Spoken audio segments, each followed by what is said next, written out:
it's me again. Out of boredom, I thought I'd do yet another video, and I'll give the Webley gas. Is it gas D Ram? I think it's called.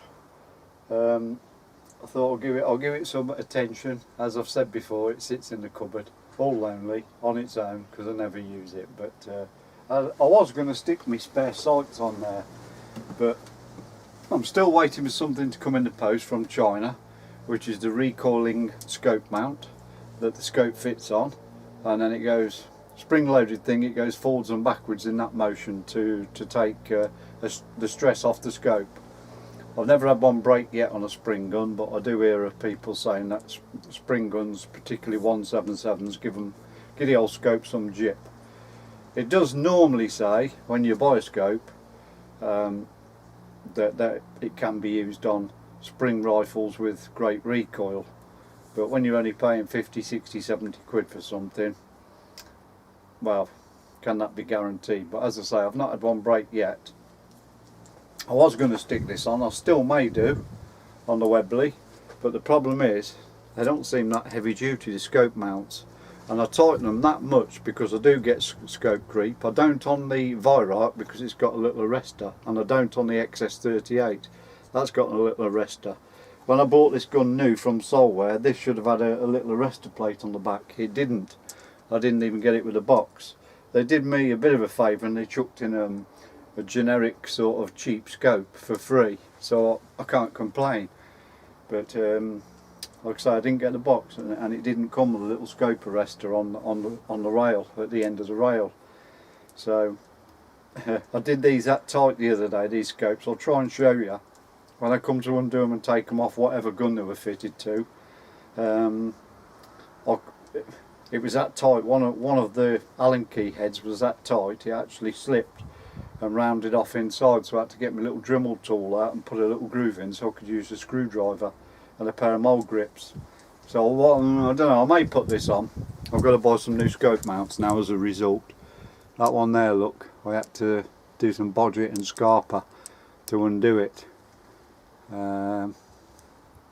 But this works in sweet harmony, this scope does, on my PCPs, because I'm left-handed. When I'm holding the gun with my right hand, the parallax adjustment and focus is there. You just turn that. It's brilliant for me. I actually like this scope. So it's sitting there spare at the moment doing nothing, so I may stick it on the Webley. I may even take it to the shooting club tomorrow. So I'm going to use it with open sights or no sights, and I'm going to use today the Superdome. I saw this tin. I've got loads of tins of 177 pellets. I'm going to use these ones with no telescopic on the gun. Normal scenario. It's a bit windy though today, but I don't suppose that'll make much difference at 46 feet. I'll show you the gun. Well, you've seen the gun, but I've done a target. I've made it up. I haven't put it on the box yet. Sorry, I'm disappearing out of frame here, aren't I? I'll show you the target I've wrote up, and I'll go and stick it on the box, and we'll go from there. There's the target, and there's the pellets. I haven't got that many left really. I've got time to buy some more. It gets an expensive game, I'll tell you. I shoot most days in my garden, you see. I go to the gun club usually once a week, and then keep my finger in, as it were, in the garden. If I feel especially like I want to treat myself, I phone my daughter and say, can I come down and use your garden? Because her garden's about 200 foot long, believe it or not. There we go. So I'm going to put that up, and I feel that this today is going to go a lot better than it did on my last video. And if I can find the target site to show you that I did, it's here somewhere. It didn't fare too well, but it tried to group in a big circle. Right, stick the target up. Let's get shooting. Let's just show you the gun hasn't got any sights on, just to start with. There's the gun, look.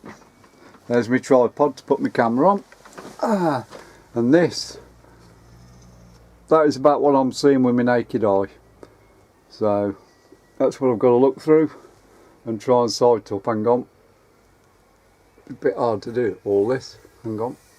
Keep coming back.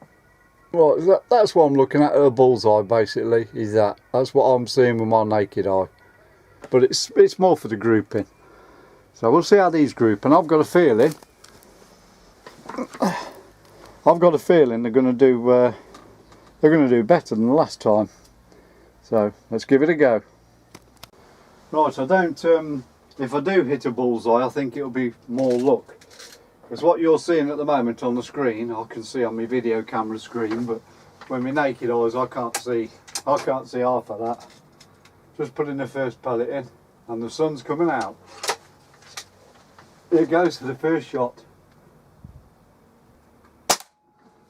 Don't know where that's gone. I haven't got a clue. Somewhere in the box. That's one. Here's number two. Lovely gas ram smooth cocking of the brake barrel. Here's number three. It's a grouping I'm looking for, as I say. Here's number four coming up.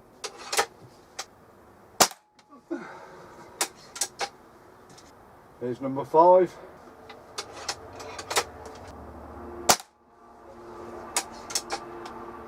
Here's number six.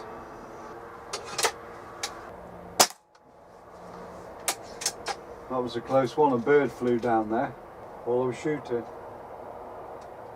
Here's number seven. I'll do 10. Here's number 8.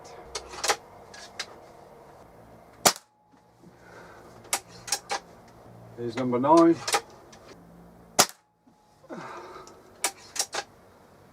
And the last pellet, number 10. And I can't see what's going on there with that sight at all. So last shot at the bull.